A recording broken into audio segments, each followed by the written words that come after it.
시청하시기 전에 성사학당 채널 구독, 좋아요 꾹 눌러주시기를 바랍니다. 여러분의 소중한 구독이 저와 제작진에게 큰 힘이 됩니다. 네, 저희 지난 시간 물 위를 걸으시다에 대해서 또 공부를 했는데요. 혹시 기억나는 내용 있으시면 좀 나눠주세요. 예수님이 5천 명의 군중을 네. 먹이셨잖아요. 오병이어의 기적을 행하신 이후에 홀로 한적한 곳에 가셔서 기도하십니다. 맞습니다. 그 기도를 마치시고 물 위를 걸어서 제자들에게 나타나셨어요. 그 장면 베드로가 있었지, 맞아. 너무 놀라면서 맞아요. 물 위를 잠깐 걸었죠. 진짜 잠깐. 그런데 빠졌어요. 잠깐 근데 걸었어. 예수님이 잡아주셨습니다. 맞아요. 네, 믿음이 작은 자요. 그리고 또 게네사렛에서 병자를 치유하시는 예수님. 맞습니다. 다들 잘 기억하고 계시는데요. 오늘 어떤 내용을 또 공부를 하게 될지 네. 너무 기대되지 않으세요? 기대돼요! 기대됩니다! 배우러 같이 가요!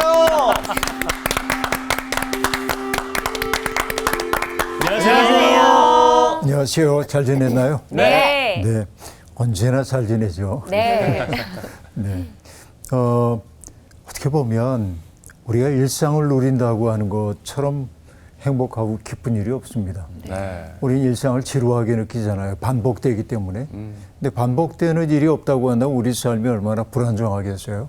그러니까 노아 홍수 이후에도 하나님이 낮과 밤 그리고 계절들의 변화 이런 것이 변함이 없을 거다라고 얘기합니다. 근데 우리가 예측할 수 없다고 한다면 낮과 밤이 제멋대로 간다든지 또 계절이 제멋대로 간다든지 이러면 이제 우리 삶이 불안정하기 이를 데 없죠. 그러니까 우리의 일상이라고 하는 것은 늘 반복되고 있는 어떤 일들이 뼈대구시를 하고 있고 또 시간 속에 새롭게 만나는 일들이 그 사이사이의 시간들을 의미 있게 만들기도 하고 권태롭게 만들기도 하고 즐겁게 만들기도 하고 그러죠. 네. 그런데 이제 이 나에게 주어져 있는 일상의 모든 순간들은 당연하고 하찮고 의미 없고 이렇게 생각하면 이제 인생이 두 가지 방향으로 가요. 하나는 뭐냐면 권태로워서 못 견디겠다 하는 게 하나. 그 권태가 만들어내고 있는 또 다른 양상은 뭘까요? 뭔가 짜릿한 걸 얻고 싶어. 자극적인 거. 네. 그래서 오늘의 시대를 보면은 너무 자극적입니다. 네. 음악도 자극적인 경우가 많고 오락도 그렇고 뭔가 강한 자극이 필요해요.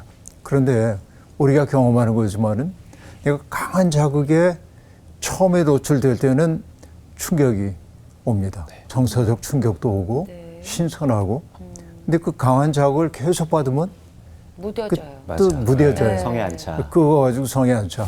그래서 우리가 옛날에 이제 복싱 중계하는 분들이 보면 선수가 세게만 치려고 그러면은 저렇게 하면 안 된다고 얘기합니다. 네. 왜냐하면은 작은 것도 치다가 큰 게 나갈 때 사람들이 맞고 충격을 받거든요. 근데 계속 센 거 때리면 내성이 생겨요. 근데 자극도 그러합니다. 그래서 지금은 뭐냐면 자극에 자극을 더해가는 형국이에요. 때때로 멈추어 서서 그런 자극 없이 밍밍함, 담담한 거 이런 것들을 누릴 수 없다고 한다면 우리는 그 자극에 반응만 하는 사람이 될 가능성이 아주 많이 있습니다. 네. 우리가 신앙생활을 하는 것도 똑같은데 언제나 나에게 나를 흥분시키고 나를 뜨겁게 만들고 그것만 신앙이라고 여기는 순간 더 큰 자극을 원하게 되고 그러니까 사람들의 말이 극단으로 가게 되고 그런 것이죠. 근데 진짜 신앙이라고 하는 것은 우리의 일상 속에서 스며드는 것이어야 하거든요. 고요하고 찬찬하기도 하고 그래서 나의 일상에 하나님의 은혜의 빛이 스며들어와서 나의 내면 속에서부터 따뜻함이 온기가 흘러나오고 그 따뜻함 때문에 내가 누군가에게 친절하고 정 깊은 표정을 짓고 이런 것들이 신앙생활의 보람이죠. 근데 자극만을 찾아다니는 경우에는 밍밍한 거 못 견뎌요. 그렇죠? 고요한 거 못 견딥니다. 근데 여러분 이게 이제 문제인데 우리에게 주어져 있는 일상이 소중하다는 얘기를 하다 여기까지 왔는데 그러니까 일상은 나의 삶과 무관한 것이 신앙생활과 무관한 것이 아니라 일상이야말로 하나님의 은총이 우리에게 유입되는 삶임을 깨달아서 그래서 내 삶의 모든 순간이 하나님의 은혜의 순간임을 자각하는 것. 그런 것들이 뭐하고 같으냐면 물 위를 걷는 것과 같다. 주님의 은혜 위에 우리가 걷는 거죠. 네. 그러니까 반드시 정말로 내가 물 위를 걸어야만 되는 건 아니고 나에게 주어져 있는 일상이 하나님의 은혜의 댐을 아는 사람들은 물 위를 걷는 것처럼 사는 것과 진배 없다. 이런 말씀을 드리는 겁니다. 네. 오늘 수업 마태복음 30강 장로들의 전통. 이 얘기하고요. 오늘 이제 우리가 공부하게 될 내용은 마태복음 15장으로 우리가 넘어갈 텐데요. 오늘은 20절까지 공부할 건데 먼저 전반부에 1절부터 10절까지를 읽고 강의 후에 뒷부분을 읽도록 하겠습니다. 네. 정훈 학생부터 읽어주세요. 그때 바리새인과 서기관들이 예루살렘으로부터 예수께 나아와 이르되 당신의 제자들이 어찌하여 장로들의 전통을 범하나이까? 떡 먹을 때에 손을 씻지 아니하나이다. 대답하여 이르시되 너희는 어찌하여 너희의 전통으로 하나님의 계명을 범하느냐? 하나님이 이르셨으되 내 부모를 공경하라 하시고 또 아버지나 어머니를 비방하는 자는 반드시 죽임을 당하리라 하셨거늘 너희는 이르되 누구든지 아버지에게나 어머니에게 말하기를 내가 드려 유익하게 할 것이 하나님께 드림이 되었다고 하기만 하면 그 부모를 공경할 것이 없다 하여 너희의 전통으로 하나님의 말씀을 폐하는도다.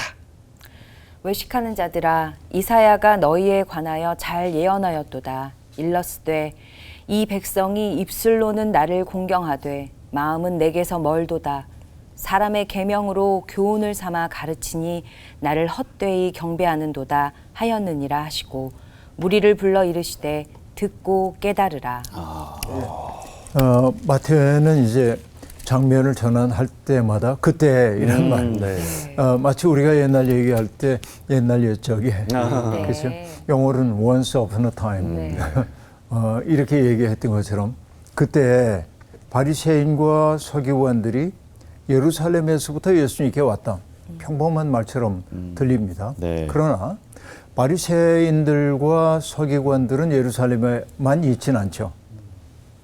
전국에 있을 건데. 근데 그들이 굳이 예루살렘으로부터 왔다라고 하는 이 진술은 뭔가를 우리에게 암시해 보여주고 있습니다. 어떤 얘기냐면 성전 체제를 대표하고 있는 이들로부터 파송을 받아서 왔다고 볼 수밖에 없어요. 예루살렘으로부터 왔다라고 하는 그 얘기는 그러니까 아주 성전 체제를 대표하는 이들로서 예수를 시험하기 위해서 왔다고 얘기할 수 있겠습니다. 아닌 게 아니라 그들이 예수님한테 첫 말씀을 하는데 12조 얘기입니다. 그러네요. 준비해서 왔네요. 준비해 왔어요. 당신의 제자들이 어찌하여 장로들의 전통을 범하나이까? 자, 일단 범과가 있다. 네. 단정해요. 그리고 그 구체적 내용을 얘기합니다. 뭐라고 얘기하죠? 떡 먹을 때 손을 씻지 아니하나이다. 이렇게 말합니다. 왜 안 씻었지? 제자들이 손을 잘 안 씻었던 것 같아요. 근데 손을 씻지 않는다라고 하는 건 뭐냐면 유대인들에게서 손을 씻는 행위가 매우 중요했던 사람이 있어요. 성전에서 봉사하는 제사장들입니다. 그들은 거룩한 것을 하나님께 바쳐야 했기 때문에 언제나 불결해지지 않도록 자기의 손을 정화해야 했습니다. 그런데 성전 제사장들이 하는 그 행위를 일반인들이 자기들의 삶 속으로 가지고 들어와서 장로들 전통이 우리 손 씻어야 되는 밥 먹을 때 그러니까 나에게 주어져 있는 일상의 모든 순간이 하나님 앞에 바치는 제사 행위가 되게 해야 한다. 어떻게 보면 굉장히 거룩한 동기라고도 얘기할 수 있겠습니다. 네. 자, 이런 뜻인데 근데 이제 중요한 게 뭐냐면 여기 이 두 집단의 사람들이 예수님에게 제기하고 있는 질문을 보면 어떤 말이 있어요? 제자들이 뭘 안 했다는 겁니까? 장로들의 전통을 어겼다. 자, 장로들의 전통. 장로들의 전통. 근데 여기서 얘기하는 장로들은 요즘 교회의 직분으로서의 장로가 아니에요. 네. 그 이제 구분이 돼야 합니다. 네. 그러니까 이건 뭐냐면 랍비적 전통이라고 얘기할 수 있겠는데 장로들의 전통을 크게 뭐로 얘기할 수 있냐면 미시나라고 하는 것과 탈무드라고 하는 것이 있는데 탈무드는 들어보셨죠? 네. 네. 미슈나라고 하는 건 아마 처음 들어본 분들도 있을 텐데 미슈나라고 하는 건 암송하다, 반복하다 그런 뜻이에요. 네.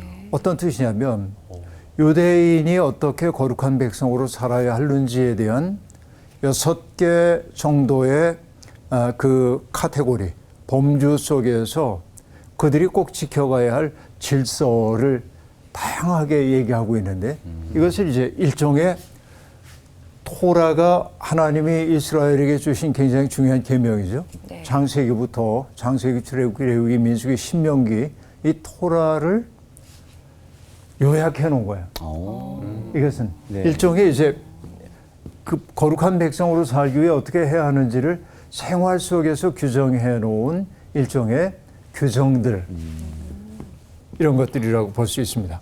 이게 이제 미슈나입니다. 이건 매우 중요하죠. 네. 왜냐하면 우리가 성경 창세기부터 신명기까지 모든 얘기를 암기하고 있을 수가 없기 때문에 미슈나라고 하는 것이 6개의 범주로 나누어서 뭐 씨앗은 어떻게 해야 되고 위생은 어떻게 해야 되고 여성들은 어떻게 해야 하고 이런 얘기들로 딱 범주화해 놓은 얘기란 말이죠. 그런데 이 규정이라고 하는 것들도 어떻게 보면 때에 따라서 이럴 수도 있고 저럴 수도 있어요. 그러니까 딱딱하게 이 법령 그대로 지켜야 하는지 그 법령 속에 해석의 여지가 있는지 다양한 논의가 있을 거 아니에요. 네. 그거를 가지고 굉장히 다양하게 논의했던 거를 뭐라고 하냐면은 탈무드에 속하는데 그 법령들을 해석한 그 내용을 뭐라고 하냐 게마라라고 얘기하는데 해석이에요.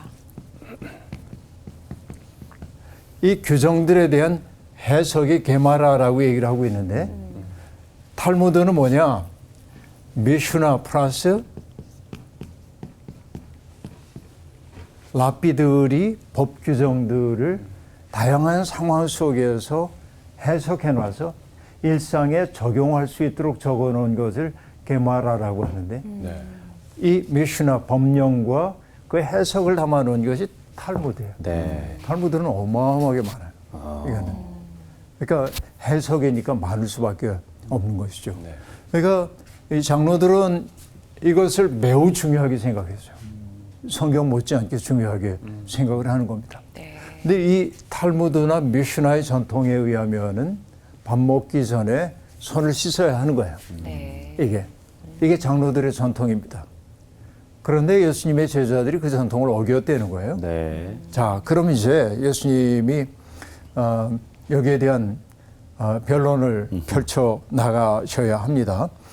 그러니까 예수님이 이렇게 대답하십니다. 너희는 어찌하여 너희의 전통으로 하나님의 계명을 범하느냐. 여러분 이 대목에서 흥미로운 대목이 하나 등장합니다.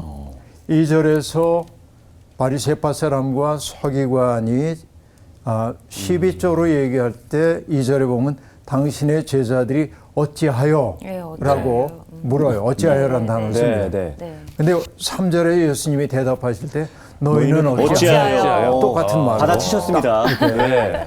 어찌하여란 말을 지금 사용하고 있습니다. 예. 그러니까 랍비들이 제기한 질문이라고 하는 것은 장로들의 해석 전통을 매우 중요하게 그게 권위 있다라고 전제하고 있는 것입니다. 그러면 그들이 제기하고 있는 문법 구조 속에서 보자고 한다면 제자들의 행위는 여기에 어긋나. 네.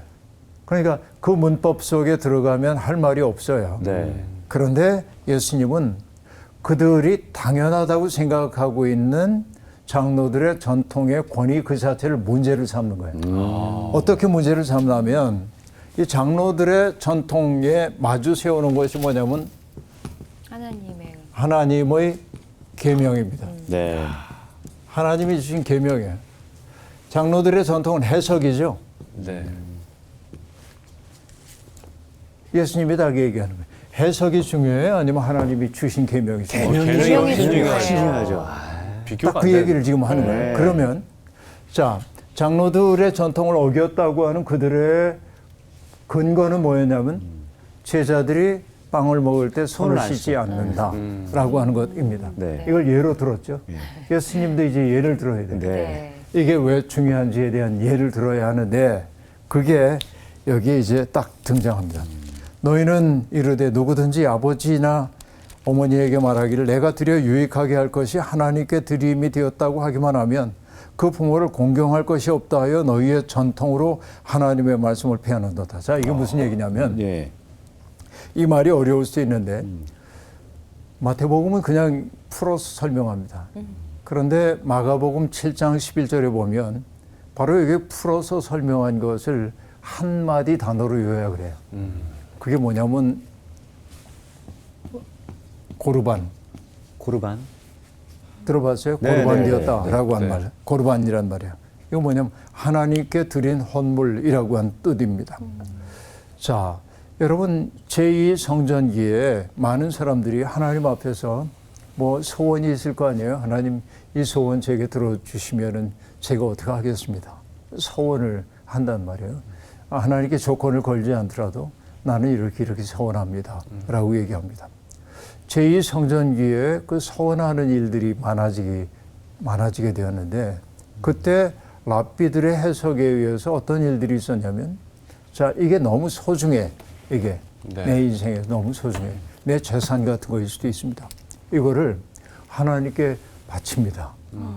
라고 얘기해요. 큰 결단이네. 큰 결정이죠. 예. 그런데 그냥 바치고 나면 나는 가난해지잖아요. 네.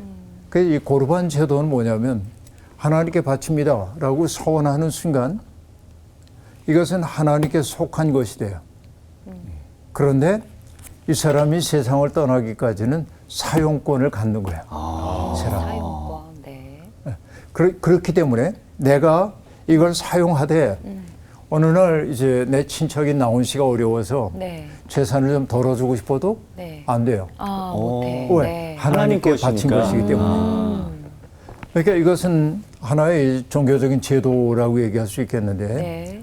그런데 예수님은 사람들은 언제나 좋은 제도를 좋게만 쓰지 않습니다. 악용 가능성이 있는 거죠. 어떻게 악용하냐면 자 이제 아예 씨가 나온 씨의 친척이에요. 네. 공희 씨도 친척이에요. 네. 네. 너무 어려워졌어. 근데 좀 도와달라고 그래. 네. 근데 돕고 싶지 않아. 그때 도와주세요. 뭘 하냐면 도와줘. 네. 그래서 고르반 되었다. 하나님께 바친다. 라고 얘기하므로 나는 돕고 싶은데 내 마음 알잖아. 두 사람이 겪고 있는 어려움 보니까 내 마음도 찢어질 듯 아픈데 이거 하나님께 바쳤기 때문에 너무 고르반 핑계를 나쁜데요. 대네. 너무 나쁜데요. 나눠줄 수가 없어. 핑계를. 이렇게 얘기하는 거예요. 예. 그러니까 뭐예요? 하나님 핑계로 마땅히 해야 할 일들을 하지 피해가는 거죠. 않는 것이죠. 아. 그러니까 부모 공경의 경우도 똑같습니다. 부모가 어려움을 겪어요. 예. 네. 공경한다고 하는 게 물질적 봉양만을 뜻하는 건 아닌데 네. 여러분 우리가 이제 부모님에게 효도한다고 얘기할 때 효도하면 우리가 어떤 행위를 생각할 때가 있어요. 뭐 여행 시켜드리고 음식 맛있는 거 사드리고 병원 모시고 가고 그렇죠? 그런 것만이 효도라고 생각하는지 모르지만 효도 가운데 하나는 뭐냐면 양지하는 건데 그분들의 뜻을 받들어 살아가는 거예요. 그렇죠? 그분들의 뜻에 어긋남 없는 인생을 살아가는 것들이 효도라고 얘기할 수 있겠는데 그러니까 부모를 공경하는 것이 약속에 있는 첫 계명이라고 얘기했는데 그런데 부모들이 어려움을 겪는데도 자식들이 그러는 거예요. 고르반 되어서 제가 도와드릴 수가 없어요. 근데 그런 종교를 빙자하고 있지만은 그 마음의 바탕에 있는 것은 뭐냐면 욕심이고, 그죠? 그렇죠. 네. 욕심이고 이기적인 생각이죠. 무정함이에요. 맞네. 그러니까 여러분 고르반이라는 제도 자체가 잘못됐다는 얘기가 아니라 사람들은 언제나 좋은 제도를 악용하는 경향이 있는 거죠. 그러니까 이런 사례가 꽤 많았던 것 같아요. 그러니까 예수님이 장로들의 전통과 하나님의 계명을 딱 대조해 놓고 너희들은 왜 이런 일을 행하느냐라고 얘기합니다. 그러니까 이렇게 자기는 경건한 척해요. 하나님께 바쳤어. 근데 공동체적 책임은 지지 않으려고 해요. 이게 이제 가장 큰 문제라고 볼 수 있겠죠. 네. 그래서 예수님이 딱 하시는 말씀이 이 백성이 입술로는 나를 공경하되 마음은 내게서 멀도다. 정확하네. 사람의 계명으로 교훈을 삼아 가르치니 나를 헛되이 경배하는도다. 이사야 29장에 나온 말씀을 좀 자유롭게 인용하고 있습니다. 네. 그렇죠? 이것이 인간이에요. 그러니까 탐욕과 무정함 이런 것들을 종교적으로 포장을 해가지고 네. 그렇죠? 네. 마땅히 해야 할 책임으로부터 멀어지게 만드는 이런 일들을 보면서 하나님이 하시는 말씀은 뭐냐면은 입술로는 나를 공경하지만 마음은 내게서 멀다. 이게 기가 막힌 얘기입니다. 이게 여러분 요즘도 우리에게도 있는 일 아닙니까? 이런 거? 많죠. 이렇게 얘기해야 할 겁니다. 그래서 그 다음부터 이제 봐야 하는 대목 11절부터 20절까지 하예 씨부터 읽어주세요. 네. 입으로 들어가는 것이 사람을 더럽게 하는 것이 아니라 입에서 나오는 그것이 사람을 더럽게 하는 것이니라. 이에 제자들이 나와 이르되 바리새인들이 이 말씀을 듣고 걸림이 된 줄 아시나이까. 예수께서 대답하여 이르시되 심은 것마다 내 하늘 아버지께서 심으시지 않은 것은 뽑힐 것이니 그냥 두라. 그들은 맹인이 되어 맹인을 인도하는 자로다. 만일 맹인이 맹인을 인도하면 둘이 다 구덩에 빠지리라 하시니 베드로가 대답하여 이르되 이 비유를 우리에게 설명하여 주옵소서. 예수께서 이르시되 너희도 아직까지 깨달음이 없느냐. 입으로 들어가는 모든 것은 배로 들어가서 뒤로 내버려지는 줄 알지 못하느냐. 입에서 나오는 것들은 마음에서 나오나니 이것이야말로 사람을 더럽게 하느니라. 마음에서 나오는 것은 악한 생각과 살인과 간음과 음란과 도둑질과 거짓 증언과 비방이니 이런 것들이 사람을 더럽게 하는 것이요 씻지 않은 손으로 먹는 것은 사람을 더럽게 하지 못하느니라. 이 맥락 전체를 보면 너무 이제 재미있는 네. 대목이라고 볼 수 있겠는데 주님은 이제 딱 말씀하십니다. 입으로 들어가는 게 사람을 더럽게 하는 게 아니야. 입에서 나오는 그게 사람을 더럽게 해. 여러분 문자적으로 생각해 보면 이 말은 굉장히 어떻게 보면은 무서운 말입니다. 왜냐하면 유대인들의 자랑 가운데 하나는 먹어도 되는 음식, 먹지 말아야 하는 음식. 정결법에 의해서 딱 규정되어 있었어요. 네. 여기에 딱 매여 있는 사람들에게 그 입으로 들어가는 게 사람을 더럽게 한다고? 그거 아니야. 중요하지 근본적인 않아. 네. 근본적인 얘기를 지금 하고 있습니다. 근데 문제는 뭐냐면 외적인 법은 지키는데 내면은 전혀 깨끗해지지 않은.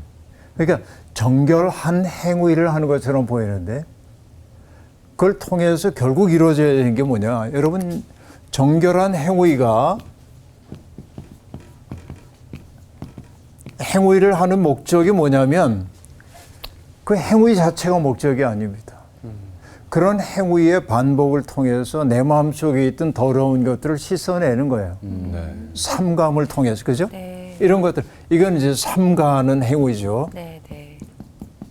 우리가 삼가하다 그렇게 말 쓰는 사람들이 이 말 틀린 말이고 삼가다. 상감.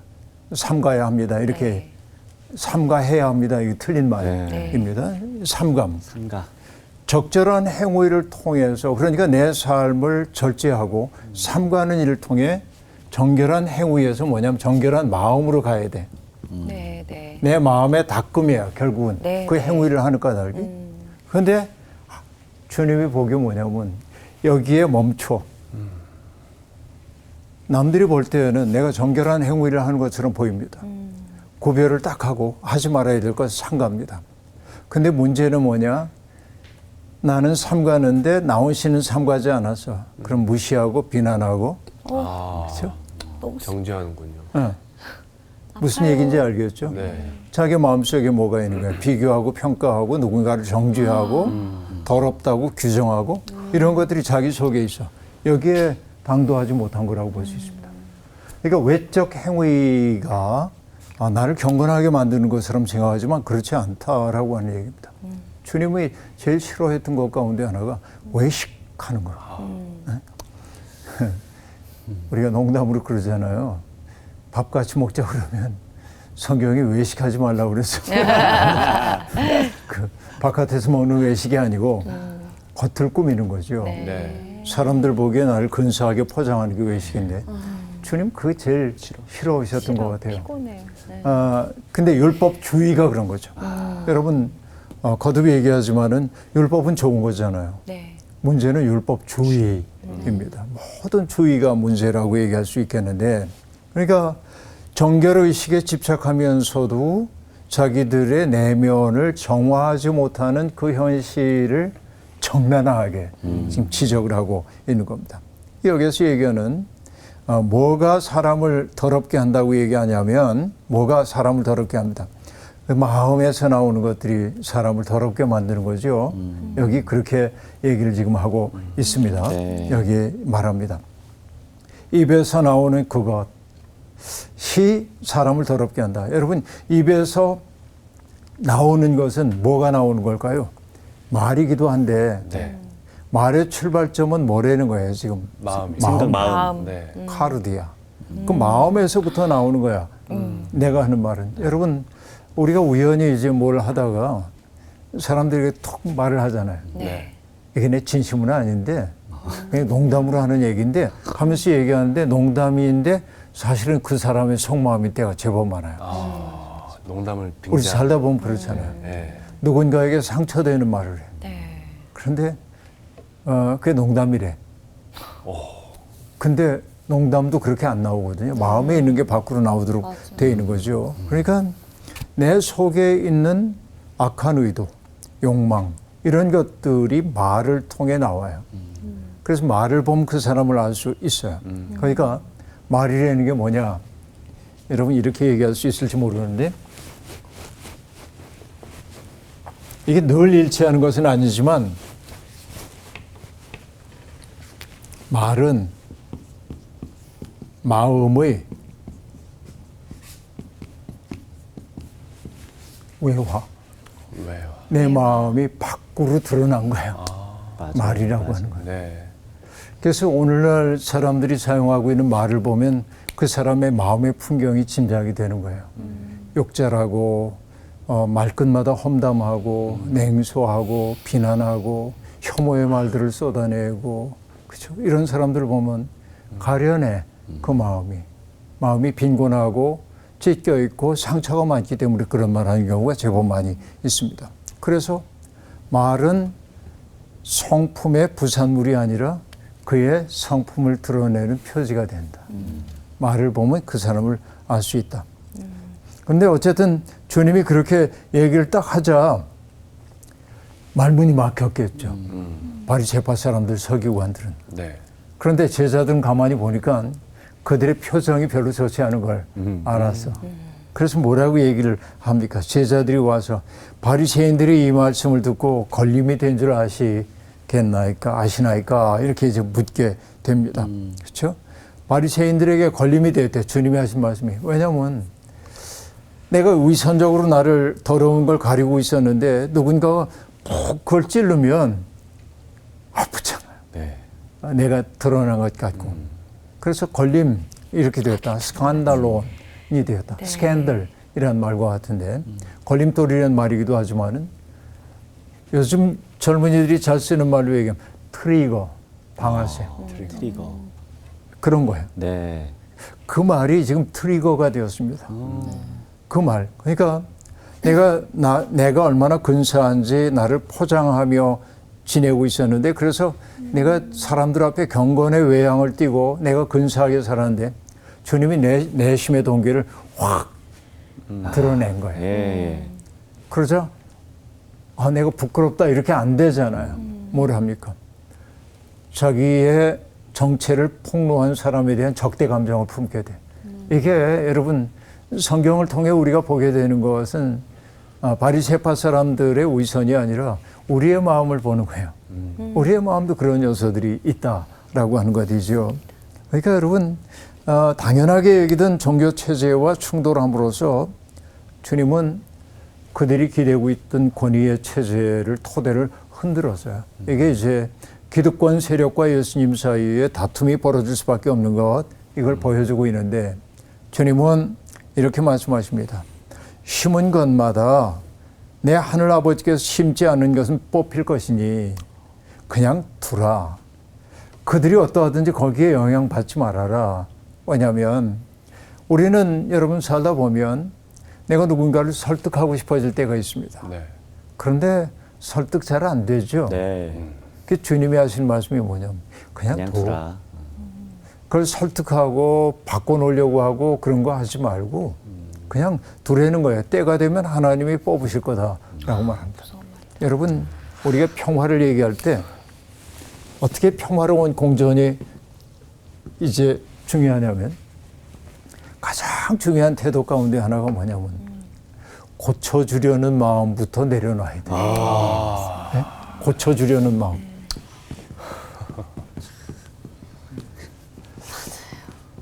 그러니까 고쳐주려는 마음 내려놓으라고 하는 얘기는 뭐냐면은 내가 기어코 고쳐놓을 거야. 이런 생각 품지 말고 지적해야 할 건 지적해야 하는데 때때로 네. 꾸짖어야 할 때는 그 사람이 꾸짖음을 받을 줄 아는 사람이라고 한다면 그런데 내 뜻대로 안 돼. 내가 꾸짖으면 옹심을 탁 앙심을 품어요. 그럼 속상해. 내 진심도 모르고. 그러지 말라는 거예요. 그렇죠? 그러니까 주님이 지금 하신 말씀이 그냥 놔둬라. 그 사람들.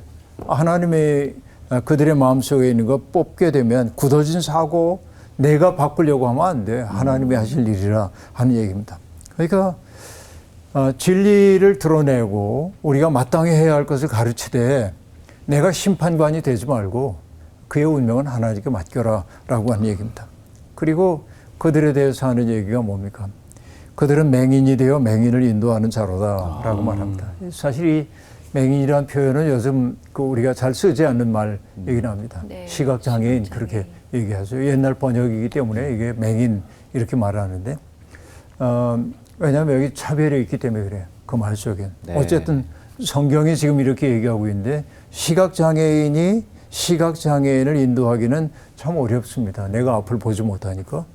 둘 다 구덩이에 빠질 뿐이다. 이렇게 얘기하고 있습니다. 그러니까 스스로 진리에 대한 분별력이 없는 사람이 이건 이제 신체적으로 안 못 보는 얘기가 아니라 영적인 얘기를 지금 하고 있는 건데 분별력이 없는 사람들이 다른 사람들을 인도하겠다고 나서는 일이 제법 많습니다. 그거를 뭐라고 얘기할 수 있냐면 목자 그러니까 스스로 길 잃은 목자들이 참 많아. 그러니까 목자는 양떼를 푸른 초장 쉴 만한 물가로 인도해야 합니다. 그런데 양떼를 이끌고 사지로 몰아가고 있다고 한다면 그는 길 잃은 목자라고 얘기할 수 있습니다. 오늘에도 이런 길 잃은 목자들이 꽤 많아요. 그래서 저도 목사로 평생을 살아왔습니다만 정말 두려움을 느끼는 게 내가 사람들을 그릇된 길로 오도하고 있지는 않은지.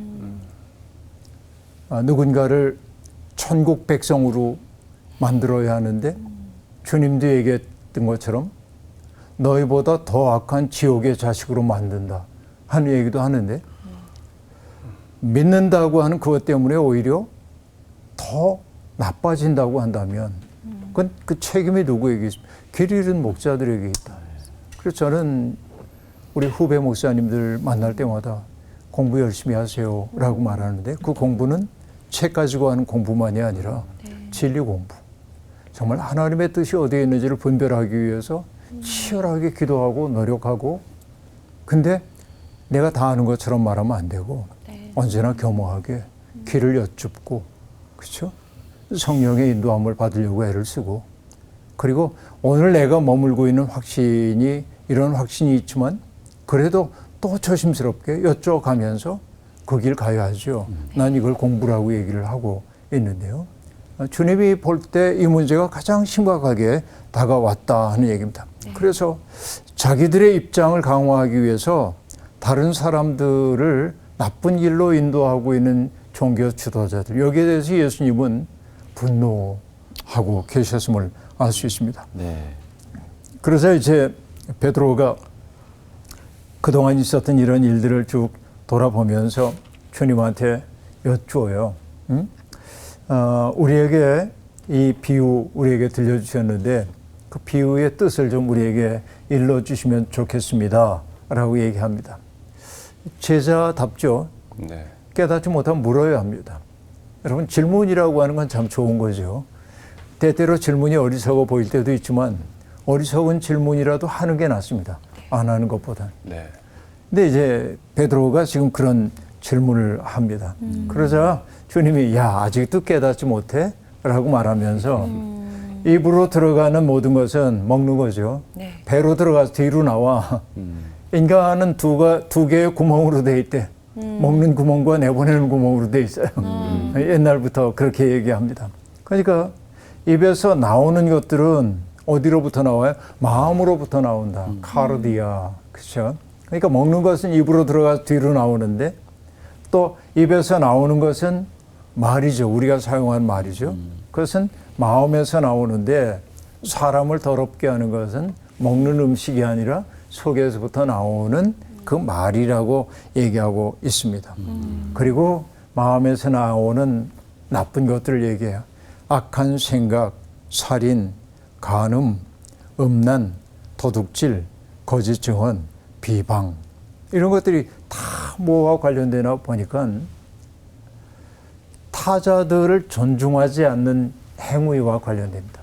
나의 이웃 관계입니다. 어떤 의미냐면은 여러분 칸트도 그런 얘기했습니다마는 어떤 사람도 나의 수단으로 삼으면 안 됩니다. 네. 그걸 목적으로 대해야 합니다. 그런데 여기 악한 것들은 다 보면은 수단으로 생각해요. 제거해야 할 대상으로 보기도 합니다. 그렇죠? 그러니까 다른 사람과의 관계, 나와 더불어 살고 있는 사람들과의 관계에서 그들을 수단으로 삼으려고 하는 일체의 마음은 이런 행위로 나올 수밖에 없다라고 하는 것이고 이게 인간을 더럽게 하는 거다라고 말합니다. 그래서 주님이 우리가 나중에 보겠습니다마는 그들을 꾸짖을 때 너희가 박하와 회향과 근체의 11조는 드리면서도 율법에 더 중요한 바 정의와 긍휼과 믿음은 버렸도다 라고 말합니다. 그렇죠? 그러니까 덜 중요한 것은 꼭꼭 지키되 정말 중요한 것은 버리고 있는 거예요.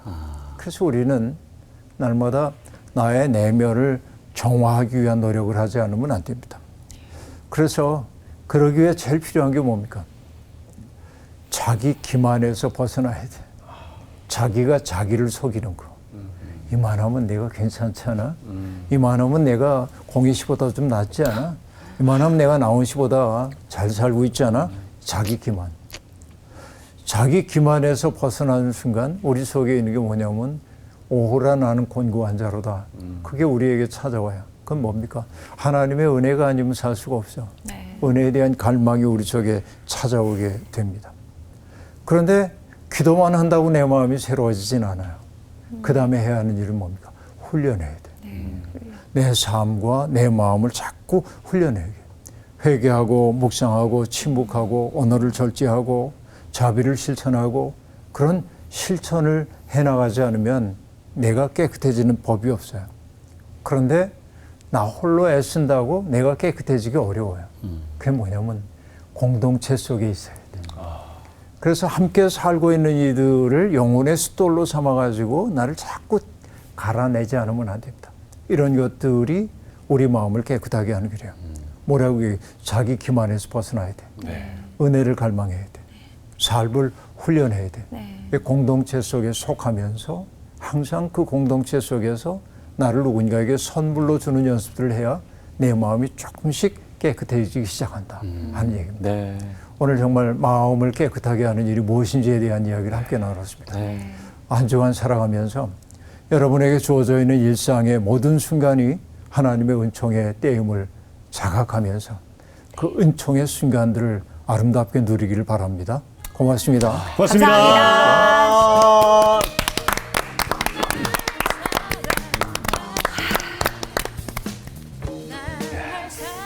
일단 굉장히 할 말이 많지만 진짜. 예, 그 고쳐주려는 마음이 저는 가장 그래도 마음에 남는데요. 처음에 결혼했을 때 와이프랑 저랑 서로 고쳐주려는 마음 때문에 평화가 깨진 적이 있었거든요. 그것 때문에 보통 신혼 때 많이 싸우기도 하는데 이제 그게 해결돼서 평화가 왔는데 자녀들이 태어났어요. 근데 자녀들이 또 뭐 행동 보면 막 고쳐주려는 마음이 고쳐줄 또 게 많지. 튀어나오다 보니까 이 평화를 유지하는 게 정말 내 마음이 평화가 깃들어야 이게 유지가 되겠구나라는 생각에 제 마음을 고쳐 먹으려는 어떤 다짐을 또 하게 됐습니다. 제 미래일 것 같기도 하고. 저는 뭔가 입에 넣는 거, 내가 하는 거, 어떤 걸 좋은 거 할까 이런 고민만 하고 살았는데 생각해보니까 제 안에서 나오는 거는 아무것도 고민을 안 해왔더라고요. 이제는 사람을 더럽게 하는 게 이제 입에서 나오는 것이니까. 생각하는 거. 네, 저도 자기 정화, 내면의 정화 그 생각 많이 했는데 훈련이 반드시 필요하다고 얘기하셨잖아요. 그러면 인생이 그게 어느 순간 딱 끝나는 거 아니니까 그럼 군대처럼 맨날 훈련을 해야 되나 그런 생각을 하기도 했는데 그 안에서 기쁨이 있을 것 같아요. 내 정화를 위해서 훈련을 하면서 공동체 안에서 하면서 그래서 이거는 참 같이 가는 거구나 라는 생각을 했습니다. 정화. 전 아까 고르반 얘기하셨을 때 하나님께 드렸지만 다시 받아서 그걸로 이제 삶을 살아가는 건데 청년 시절에 하나님 제 삶을 주님께 드립니다. 제 목숨은 주님의 것입니다. 나의 모습, 나의 소유 다 드림. 그런 고백들 많이 했는데 살아가면서 하나님께 드리는 시간, 마음, 물질 이런 거에 제가 좀 인색하지 않았나. 하나님 제 상황 아시잖아요. 이러면서 약간 고르반을 내가 조금 악용한 건 아니었나. 약간 좀 찔림이 있었어요. 저희 한 주 동안 그럼 이제 외식하지 말고 외식하는 자가 아닌 잘하겠습니다. 마음의 훈련을 통해서 또 내면이 단단해지는 그런 한 주가 됐었으면 좋겠습니다. 네. 고생하셨습니다. 감사합니다. 좋은 게 거저되지 않더라고요. 훈련이 있어야지 되지. 맞아.